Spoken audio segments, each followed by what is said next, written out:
Guarantee দেওয়ার মালিক একমাত্র আল্লাহ। আমি বললাম মুসিল্লা। তো ইনশাল্লাহ মুরব্বী, আপনি তো মনে হয় হুজুরের কাছে আসছেন? জি জি, ওনার কাছে আসছি। কি বিষয় নিয়ে আসলেন? আমি দীর্ঘদিন বিদেশে আসছিলাম, সৌদিতে অনেক বছর আসলাম, 5-7 বছর। আমি যা টাকা পয়সা পাঠাইছি বাড়িতে, ওই টাকা পয়সা নিয়ে আমার স্ত্রী বাচ্চা সহকারে নিয়ে চলে গেছে। এই জন্য আমি আর টাকা পয়সা পাই নাই। এখন আমি বাড়িতে এসে দেখছি এই হালচাল, পর আমি হুজুরের নাম শুনে হুজুরের কাছে আমি আসছি, দেখি হুজুরের আমার কি খেদমত দিতে পারে। জি দাদা ভাই, আপনি কিসের জন্য আসছেন? আসসালামু আলাইকুম রাহমাতুল্লাহ। আমি আসছিলাম হুজুরের কাছে যে আমার একটা বন্ধু কিছু সমস্যার জন্য আসছিল, একটু উপকার পাইছে। আমার মূলত সমস্যা হয়েছে কি, ওই ব্যবসা বাণিজ্য একটু ঝামেলা 2-2.5 বছর থেকে। তা আমি একটা কবিরাজ দেখেছিলাম, তাতে কোনো কাজ হয় নাই।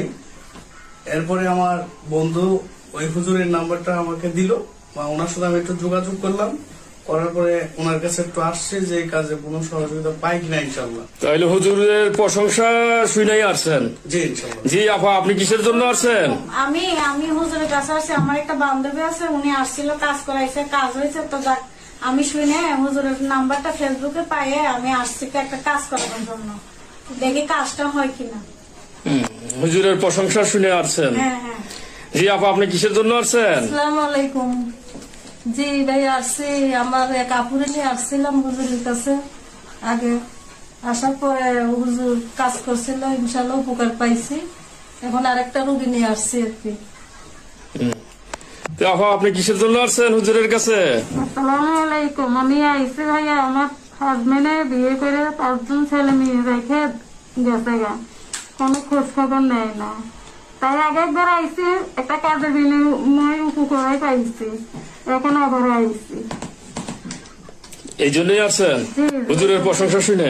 না মাশাআল্লাহ, হুজুরের কাজ অনেক ভালো ইনশাআল্লাহ। তাহলে আপা, আপনি কিসের জন্য আসছেন? জি আমি আসছি, ওই আমার বিবাহ হয়েছে, আমার স্বামী আমাকে রেখে চলে গেছে, খোঁজ খবর নেয় না, ফোন টোন দেয় না, এর জন্য আসছি। তো সবাই তো হুজুরের প্রশংসা শুনে আছে। প্রিয় দর্শক দেখেন, সবাই হুজুরের প্রশংসা শুনে, এখানে অনেকগুলি রুগী আসছে। হুজুরের কথা শোনা বোঝা গেল যে ভালো, হুজুরের সামনে কিছু কোরআন কিতাব আছে। আমরা হুজুরের মুখ থেকে কিছু শুনতে চাই। হুজুর বলেন দর্শকের জন্য কিছু। যে আলহামদুলিল্লাহ, আমার এই ভিডিওটা যারা দেখছেন তাদের প্রতি যে কোনো সমস্যা ইনশাল্লাহ, স্বামী স্ত্রী অমিল, সংসারে অশান্তি, পরকীয়া লিপ্ত আছে, সন্তানাদি হয় না, আপনার ছেলে মেয়ে কথা শোনে না, লেখাপড়ায় অমনোযোগী, বিদেশে বাধা এবং লটারিতে যারা উন্নত করতে পারতেছেন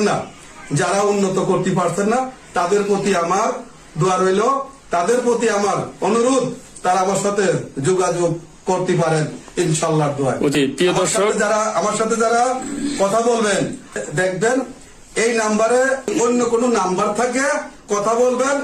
আমার নাম বেছে অনেক লোকে ব্যবসা করে, কবিরাজি করে।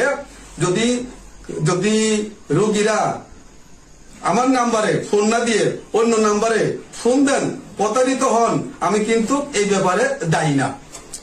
তাহলে হুজুর, এই যে চেম্বারটা দেখা যাইতেছে, এটা একটা চেম্বার, এটা কি আপনার নিজস্ব না ভাড়া নিয়ে পড়ছেন? জি না, আলহামদুলিল্লাহ, এটা নিজস্ব, আল্লাহ পাকের ইচ্ছে।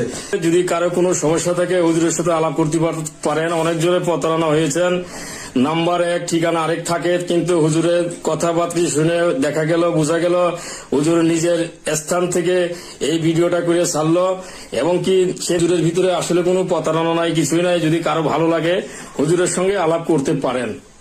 হুজুর, আর কিছু বলবেন লাস্টে আপনি? যে আমার কিছু বলার নাই, তবে একটা কথা লক্ষ্য করবেন, এই পৃথিবীতে মানুষকে ভালো করতে পারে না, ভালো করে আল্লাহ। মানুষ হলো উসিল্লা, তবে উসিল্লা ছাড়া এই পৃথিবীতে কেউ বড় লোক হতে পারে না। তবে যাদের সংসারে অশান্তি আছে, যারা স্বামী স্ত্রী অমিল, আপনার সন্তানাদি আপনার কথার বাইরে চলে গেছে গা, আল্লাহ রহমতে যে কোনো সমস্যা ইনশাল্লাহ আমি কাজ করে দেবো ইনশাল্লাহ। সৌদি থাক, দুবাই থাক, কুয়েত থাক, মালয়েশিয়া থাক, যে কোনো প্রান্ত থেকে ইনশাল্লাহ আমি কাজ করে দেব আল্লাহ রহমতে ইনশাল্লাহ। যাক, আলহামদুলিল্লাহ। এইখানেই আজকের মতো সমাপ্ত ঘোষণা করলাম হুজুরের ভিডিও।